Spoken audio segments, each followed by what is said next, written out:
Bismillah. Assalamualaikum warahmatullahi wabarakatuh. Sahabat pendengar, dalam kesempatan kali ini kita akan bahas sejarah singkat Khalifah Abu Bakar As-Siddiq. Beliau memimpin umat Islam pada tahun 11 sampai 13 Hijriah atau 632 sampai 634 Masehi. Nama aslinya adalah Abdul Ka'bah.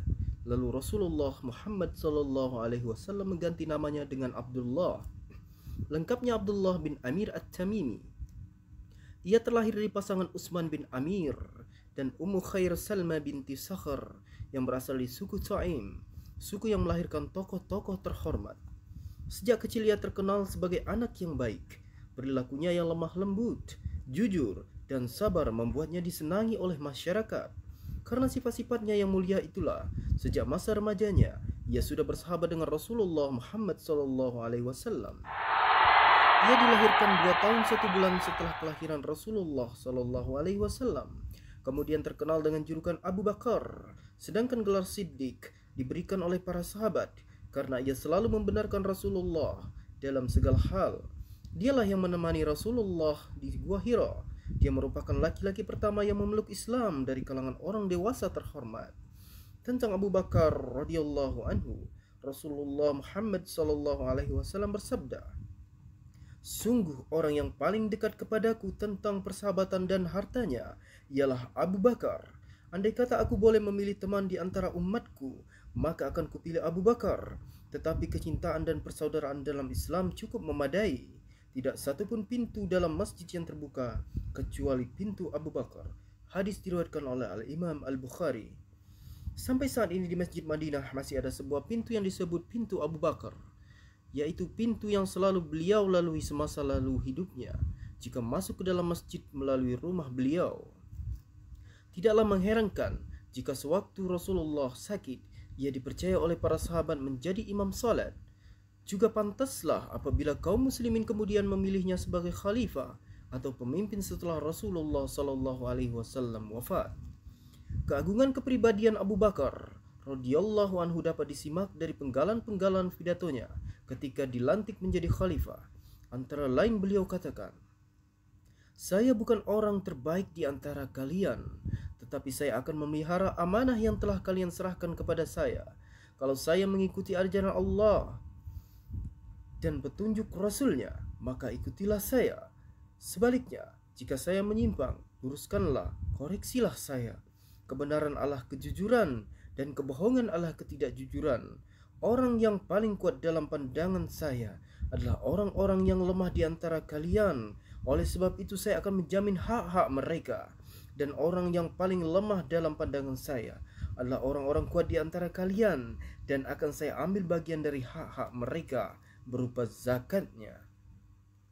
Program kerja pertama yang ditetapkan Khalifah Abu Bakar radhiyallahu anhu adalah meredam pemberontakan, memerangi orang-orang yang membangkang, tidak mau membayar zakat, memerangi orang-orang yang murtad yang saat itu terjadi di mana-mana dan menimbulkan kekacauan.